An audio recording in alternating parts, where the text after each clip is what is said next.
Coming to you live from Orlando, Florida, Xponential. We are here in Florida, sunny, warm, slightly humid Orlando, Florida. Delighted to be here. My name is Richard Fisher. I'm with Autonomous Media. Autonomous Media publishes InsideGNSS, the journal of record in the world on positioning, navigation, and timing. We publish Inside Unmanned Systems and Inside Autonomous Vehicles. And I am delighted to be joined by Christopher Thompson, who is the global sales manager at SenseFly, which is an Ag Eagle company. There's been lots of interesting developments since I've checked in on SenseFly, and I recall last Xponential, we had Ag Eagle, Micah Sense, and SenseFly. I said, oh, they're sharing a booth. No, there's much more to the story than that, and Christopher's here to tell us all about it. So, Christopher, welcome. Thank you very much. Outstanding. So, first of all, you're from SenseFly originally. So I've been at SenseFly for the past 8 years. I've been at SenseFly for the past 8 years, now heading the global sales team. So we're comprised out of two main sales operations, one in Lausanne in Switzerland and one in North Carolina in the US, in Raleigh. Okay. Yeah. So, and SenseFly, not new to our readers, is the fact that, you know, they were doing, with the EB, was the name of their bird, as we call them. You were doing a lot of ag, surveying types of applications and use cases. We also had a good number of, you were doing a lot of inspections on solar arrays. I remember doing a couple of articles, and we saw SenseFly in lots of places. And early on, you seem to have gotten that kind of technology integration pretty well dialed for the EB drone, and you had some really good success with it. Indeed, as I said, being at the company for 8 years, the original EB Classic, as we call it now, started with a off-the-shelf RGB camera. Was revolutionary in the sense it allowed surveyors or mappers to acquire data in a day or an hour, which compared to traditional methods would take weeks or months.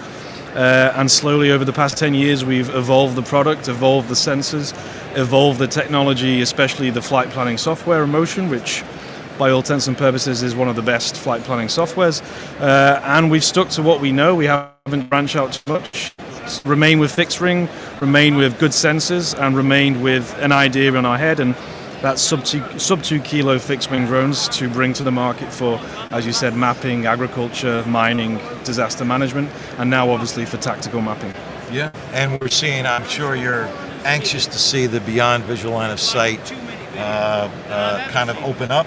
100%. Yeah, we just published an article on the ARC recommendations that just came out a couple of weeks ago, as a matter of fact. Yeah. But in addition to SenseFly now, we've got Ag Eagle and Micah Sense. So now you've got this kind of triumvirate of capabilities. And tell us about that, and tell us about the logic of the integration of those companies. And Sure. in fact, you know, technologies. How is that going to advance the capabilities of your downstream user communities? So we've also got Measure, which is part of that. So right. Ag Eagle are our parent company. They acquired Measure, which is a ground control software which allows for the planning of flights, the processing of data, fleet management, all of those type of things. They then acquired Micah Sense, which specializes in agricultural multispectral cameras used on many different drones. And then they acquired SenseFly last October, which obviously specializes in fixed-wing drone technology. And so if you put all those pieces together, you see the real big picture. It's trying to bring a full-stack solution to the market. There's a lot of companies you'll see here today that do drones or do cameras or do software. Sure. What we want is to provide a unified, family-orientated package solution for our clients to meet their needs before they know they have issues. And so that's and also idea. to deliver an end-to-end solution, so the ease of integration is not a challenge, right? Because you don't want to create problems for your customers, and that kind of full stack solution that you say, I might add, based on an airframe that's got some pretty good track record. We know just the number of use cases that we've written about. It was SenseFly, and it's like, really, SenseFly again? Come on, I mean, but it's true. I mean, you guys did a great job. I mean, we're navigation people from origin, InsideGNSS, and we know that the navigation that you guys had worked really well. We know why it worked really well. So I think that combination of companies, including Measure, I don't mean to, it's a quartet, not a triumvirate now, or a trio, I should say. Keep your metaphors straight, right? It is pretty impressive. So that you have a stack, a suite of capabilities in which you've got an end-to-end solution before, during, after, and then critically after, right? Because now everybody in this room, whether or not they acknowledge it, Christopher, has a data problem, right? So the data processing, the data tools is really a big part of it. So how does this integration of companies deliver for a future user? So as you said, it's A to Z. Clients, when they purchase technology, they want to have a solution which is fully incorporated into their business cycle, fully incorporated into their end-to-end day solutions, and most importantly, they want a simplified solution. They don't want to hire a member of staff that may leave in a month and then have to rehire or redo things. So the other aspect of SenseFly, Measure, and MikaSense is that there's a simplicity in its use, and that end-to-end solution is meant to fit in very easily and not disrupt. We're meant to have business solutions for business-oriented people. And so that's the idea behind AgEagle's acquisition. There's plenty of drone companies they could have acquired, but our philosophy and our way of doing business is very similar to that concept. It's an ease of use for the client and for their organization. Yeah, and it's also, you get repeatable results, right? You can replicate it, which simply means that you can then apply it to an enterprise-wide customer, which is what you really are looking for. Right. I don't know how many of these conferences I've been to when I've heard a telco or a wireless, a carrier wants to, somebody that's going to do wireless towers. You take a tower manufacturer, right? And we say, oh, we want this and this, and they want to specify the requirements or long linear inspection for the electrical grid. So the reality is that those enterprise-wide users aren't existent, but the thing that you talked about, and that's the simplicity of adoption, is kind of a critical point. Frankly, I think it's been a bit of a sticking point for a lot of them, because it's the complexity, and who has time to deal with more complexity in life? So that seems to be a real significant opportunity. Mm-hmm. What specifically, in addition to agriculture, what specific user communities or applications are you seeing most demand right now for? So on the commercial side of things, our drones are predominantly used in GIS, surveying, mapping, mining, anything for on-demand data. The biggest and critical factor in where we see ourselves exponentially growing now is on the government side, on those kind of bigger contracts. And so with our Blue registered system, we've just been the first drone to be registered on the Blue 2.0 list. I can say, personally speaking, that it took 2 years of tremendous hard work, effort on an organization level to go through those steps, very rigorous steps to get to this registration. And to be on the Blue UAS list. To be on the Blue, exactly. I mean, we were still selling prior to this, but the complexities that they had before to operational were still there. And I think we spoke about this, whether it's a commercial business or the US government. Simplicity and ease of use and having that technology easily deployed is the biggest factor. So this registration for us is a huge win and something that we really see as allowing to step and, as I say, grow exponentially. Yeah, and I also think there's a lack of appreciation for the real benefit and value that Blue UAS delivers. It's been maligned, I think, inappropriately so. I know you've got drone cowboys. It's everybody. It's two guys, a truck, and a drone. Okay, yeah, they want to fly a particular, non-U.S. manufactured drone, and why? Because it's easy. Why? Because they have nice, really kind of good optics. But the reality is, and General Poss, who is our columnist, a retired two-star Air Force general, has made us aware that those data sets are being housed in a server that's not in the U.S. It's not on. It's on foreign soil.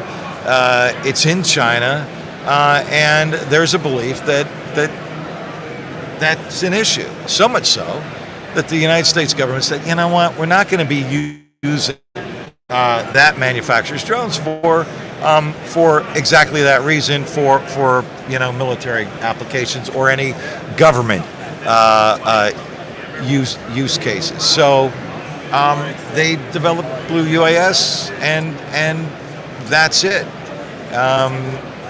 It seems that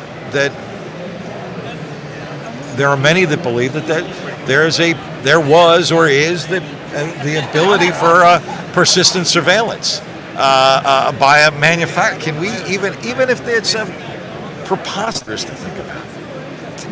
Why would you take the risk?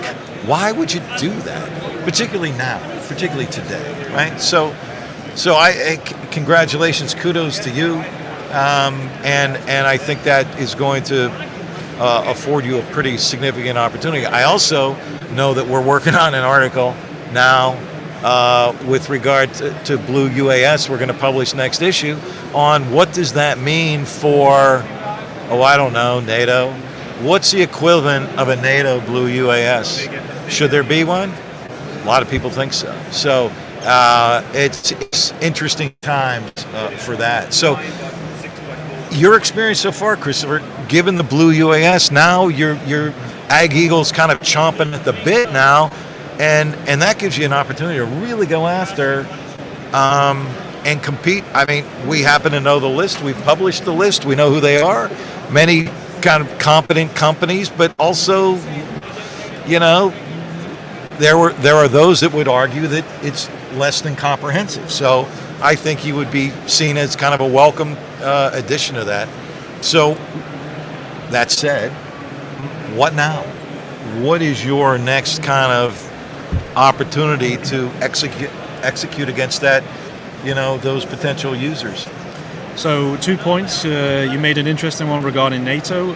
Since the registration was announced, this was fantastic news for us for the American market. Obviously, it's an American registration, but the simplicity of the fact in Europe and in NATO countries, and especially with the unfortunate events that are currently going on, anything that the Americans do in terms of validation tends to follow quickly in NATO countries. And we've seen a big interest since the registration, not only in the US, a tremendous amount actually in the US, but also in the UK, France, Germany. We've had our EBTAC in Poland recently, training the soldiers. So the demand itself went exponentially since that registration. And as I said, 2 years of really hard work, and we're just at the beginning now. So in answer to your question, what's the next step? It's taking a moment to appreciate where we are and appreciate the significant work that's gone into it, and now to try and seize the opportunity of having not only something on a register, that's one thing. You need to then have a good piece of technology, and prior to registration we had hundreds of the systems still being used, albeit with permissions needed to operate them. Now those permissions aren't needed, so we're going to see the technology not only used but increased on a rapid level, not only in North America but also in Europe, also in Asia, also in countries that are NATO friendly. And so the biggest step for us is to ride that wave and make sure that we do everything in our power to make sure that our technology remains one step ahead of the game and solves the issues not only commercially but also on a military and government level. Sure, yeah. I agree. The ease of integration is even more critically apparent on the defense side. Witness what's going on right now in terms of how quickly can you train somebody to actually get this bird up in the air and get it performing on mission. So the kind of different concepts of operation, the ConOps that you would expect to see, your Ag Eagle Sense Fly EB would be what? ISR primarily, or On a tactical level? at a government civil user, could be border security, could be doesn't have to be in theater or no, not at a tactical level. Yeah, you just hit the border patrol is one of our biggest users. It's primarily any department which needs vast amounts of data on demand and at a high quality. That'd be all of them, I think, huh? That'll be all of them. But also then, the TAC brings in these requirements not only for the government, but potentially the United Nations have made requirements for the same things. If they're using a fixed-wing drone in a war-torn country and they need to map refugee sites, there might be potential guerrillas in a certain area. If the drone goes down, the requirements in which we have on the TAC are applicable for those scenarios as well. They're applicable for poaching in the African continent. There's many other departments and use cases where the definition and the software extension that we have on the tactical version can be used. So we call it the TAC because it's designed predominantly for that specific use, but I envisage a lot more use in the future for its camouflage and its software upgrades. Great. Well, Christopher, we're about out of time. So Christopher Thompson, who is the global sales manager for Ag Eagle, we're delighted to have had you here. Thank you for having me. In our Get Inside the Future podcast. You certainly are, and you're welcome anytime, and we wish you continued success. Godspeed. Thank you so much.